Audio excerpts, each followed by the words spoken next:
Appropriate exercise, May 14th. Whatsoever thy hand findeth to do, do it with thy might, for there is no work, nor device, nor knowledge, nor wisdom, in the grave, whither thou goest. The various trades and occupations have to be learned, and they call into exercise a great variety of mental and physical capabilities. The occupations requiring sedentary habits are the most dangerous, for they take men away from the open air and sunshine, and train one set of faculties, while other organs are becoming weak from inaction. Men carry on their work, perfect their business, and soon lie down in the grave. Much more favorable is the condition of one whose occupation keeps him in the open air, exercising his muscles, while the brain is equally taxed, and all the organs have the privilege of doing their work.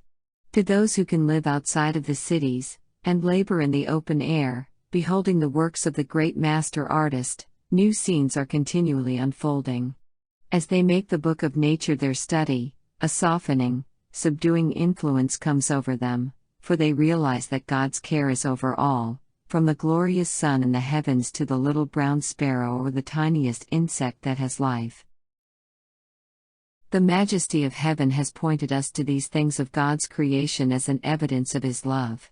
He who fashioned the flowers has said, "Consider the lilies of the field, how they grow, they toil not, neither do they spin, and yet I say unto you, that even Solomon in all his glory was not arrayed like one of these." The Lord is our teacher, and under His instruction we may learn the most precious lessons from nature.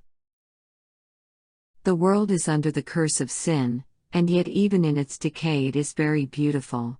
If it were not defiled by the wicked, corrupt deeds of the men who tread the soil, we could, with the blessing of God, enjoy our world as it is.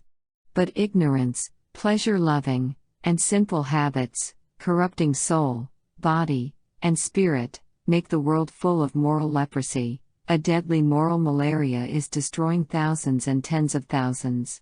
What shall be done to save our youth? We can do little, but God lives and reigns, and He can do much.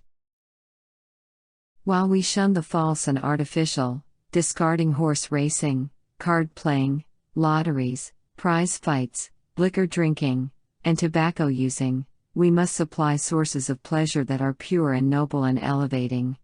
We should choose a location, where the eye will not rest continually upon the dwellings of men, but upon the works of God, where there shall be places of interest for them to visit, other than what the city affords.